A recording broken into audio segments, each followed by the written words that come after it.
Alright, so I think we're up to video 5 for our little ring here, and we're good to go. Now we're about to clean up the inside here. I'm using a machine that's going to rotate, so there's some really important safety issues you need to consider, and one, the most important, is your glasses. Okay, I've got them on, they're on my eyes, hey guys, and if you're a girl or if you've got long hair, it's got to be in a hair net, because I've had students that have had their hair caught. We're going to put the tool, this little tool here, it'll rotate very fast, and I've had a number of students that have had their hair caught and it just pulls it out. Very painful, trip to the nurse, sometimes to the doctors, and we don't want to go there. Now, we're going to sand the inside in the same way that we sanded the outside, so we use the 400 and 600 grit wet and dry stick. This time we're going to use a different little tool, and it's this thing here. We're going to go 400, 600 and 1200 for the inside. This little tool is called a split mandrel, so it's got a little slot in it here, and that's what holds our wet and dry. So I'm just going to pop that in. Now, the way you put it in is really important. I'm left-handed, so I've got the red facing up and away from me. If I was right-handed, I'd have the red facing up and towards me. Otherwise, this will be the wrong way around, and you'll have the back on the outside instead of the sandpaper part. So that's all good to go. I'm just going to fold that there, and I'm going to pop it in here. Okay, this is a little flexi shaft handpiece. It's got jaws here. To open those jaws, I turn it 90 degrees, pop my little tool in, and then go around. Now you can't see it, but it's operated by a foot pedal on the ground, and that flops it around and around. Okay, the ring here, I've got here, I'm just going to hold him, turn it on, and put the wet and dry in there.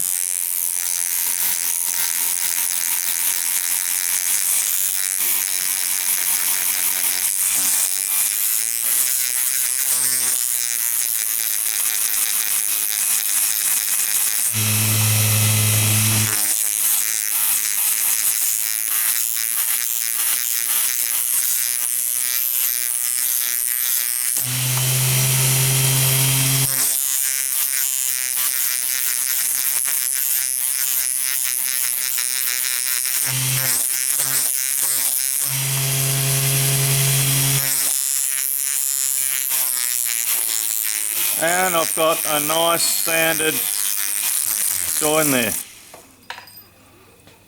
Okay, just dropped my ring, got to pick it up. Next thing is I've got to put in the 600 grit.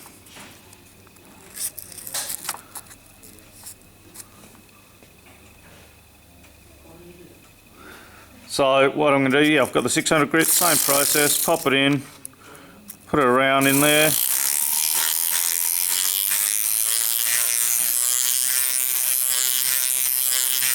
And I've given that a sand. The 600 should actually need, the 600 should need less, because I've taken the worst of it off with the 400. And that's good to go. Okay, now I'm going to take that, slide that off, put on my 1200, and shove that in.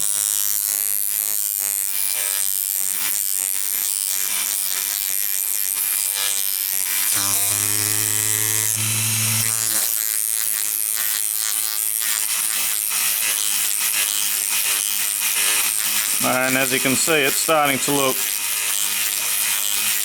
pretty shiny. Okay, that's all good. Now, I've got two little buffing brushes that I need to use. They look different to each other. They're the two. Just a sec.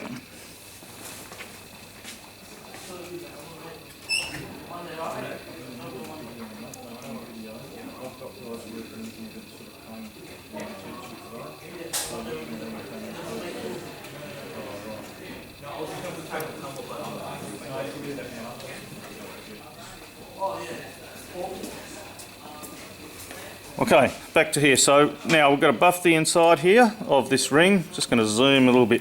Two brushes, they're quite different to each other. One's fairly skinny here. That's called a goat hair brush, and that's the one we use first. It's fairly coarse because initially, before we use a fine cotton mop, this one's a cotton mop, before we use that we've got to use a coarser one with a coarser compound. Now, the compounds, there's two of them again.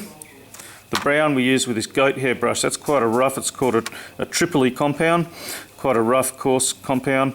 We're just going to put a bit on that and use it first. So take out our little split mandrel and pop in our goat hair brush. Now, in terms of safety, this ring here is going to get really, really hot because of the friction from buffing it.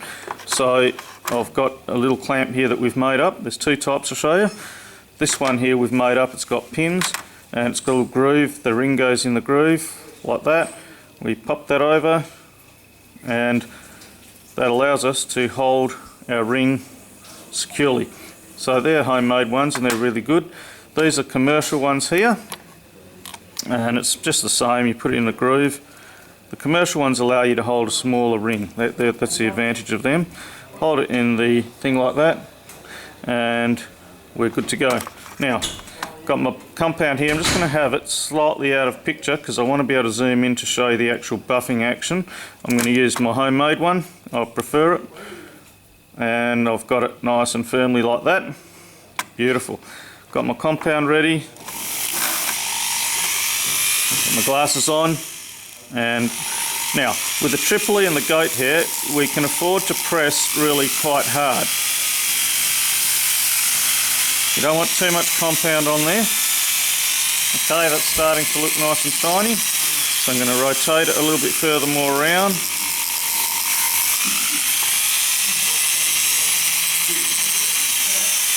Look from this side.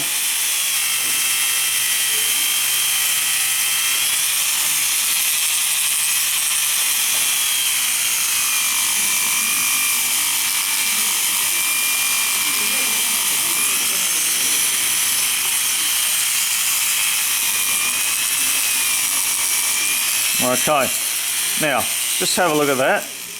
The inside there is getting pretty shiny. It's not perfect. Now we need to change our brush to the cotton mop, the fluffy one, to this one here. That's just called a cotton mop. Move the brown away. I'm going to use the green compound now. Green is really good for any of the white metals, so sterling silver, stainless steel, any of your white golds, that sort of thing. This green compound is really, really good. Also for mother of pearl shell. Now I'm going to hold it in the same way and put this in. Oops, and you should see that's a really, really high polish now on the inside there. Okay.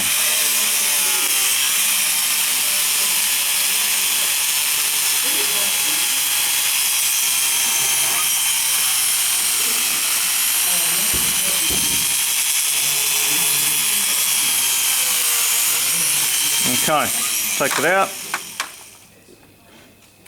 And I've got a beautiful polish on the inside of that ring. So that's the process. I've sanded it with a split mandrel. I've goat haired it with the brown Tripoli compound, and I've cotton mopped it with the green compound. It's beautiful and shiny. That's the process for the inside of the ring. Thanks for watching, guys. Good on you.